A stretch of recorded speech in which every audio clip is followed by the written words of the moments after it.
Hey there, designers. Have you ever built a solution or amazing piece of design work only to find that it didn't perform as well as you had hoped or your project lead had hoped? Or maybe you've been asked to produce something and it didn't seem to just quite fit well with what you were trying to accomplish. Well, in this video, I want to talk about the difference between solving for symptoms and solving for problems. Hey there, I'm John Dial and I'm here to help you improve your design and creative abilities. Let's dive in.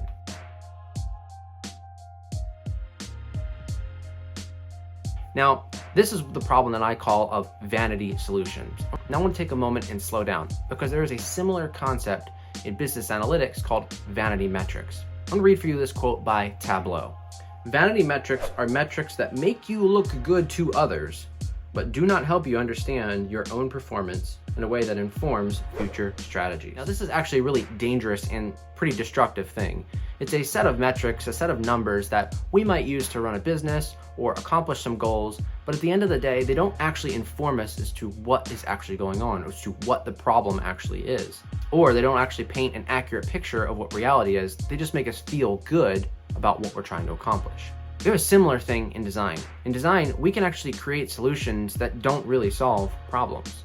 We can create solutions that make us look busy and are amazingly appealing to our eyes, but at the end of the day, aren't well thought out and don't really solve the root problems we're going for. Because remember, designers are problem solvers by nature. That's what we do. We take these difficult to understand and ambiguous problems, ones that are very complex, and we spend time to understand them and apply different solutions and shape an end product that's actually going to solve for those problems. And this is a problem in design because we're told every day that we need it faster, we need it cheaper, we need it super high quality. You can't have all three. I mean, that's the basic project management triad. You got to choose two. And for designers, then, we want to make sure that we are operating within that scope as best as possible.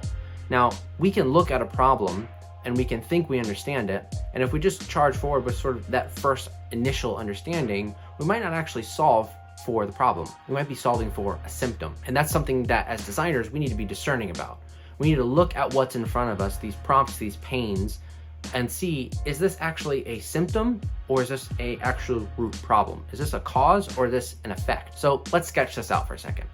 Imagine that you are interacting with a prompt, something that you've discovered in your service, or something that you've found an opportunity for in the marketplace. That is in and of itself a data point. That is where you're going to start engaging.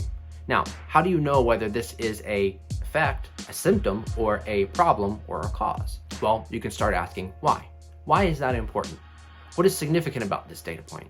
And that may lead you to then a sub data point, or one that actually informs or generates the original cause. Okay, let's slow down and think of an analogy. I have my keys, I'm walking in my car. I stick the keys in the ignition and turn, and nothing happens. And I know these aren't really design problems, but just hear me out for sake of an example. So let's dig a little deeper. I could eject at that point and say, all right, I'm just going to get a new car. I'm going to replace the whole thing. And you might say, John, that sounds extreme and crazy. And it kind of is, because you haven't even really dug into what the problem might be. You're just experiencing a symptom. So ask why. Why is the car not starting? Well, I turn the key and I hear a sound, but it's not actually starting. So you pop the hood and you look around, you see that the battery has charge. Okay, so it's not the battery. And then you look around some more and you find that you're out of fuel. Fuel, that's actually the problem. So I turn the key and I hear the engine crank over and it makes some noise, but it doesn't actually start. Why? Well, it doesn't have gas. So there's another data point. Interesting. So you could just drive to the gas station and put more fuel in it and drive away, only to find you actually haven't solved the real problem. Because the other day you actually put gas in it and it should be a full tank, but now it's not. Well, why? Why are you out of gas? Well, it wasn't just that you were busy and forgot, it's that now you have another problem there. And so you look around the car and you find out that there is a hole in the gas tank. Oh my goodness, that's terrible. That means you're driving around spilling gas. Don't ever do that. Take your car to the shop and get it fixed right away. That's like super dangerous and super bad for everybody. So the car won't start. That's a problem. You could have just replaced it at that point. Then you asked the why question and found out that there is no fuel in the tank.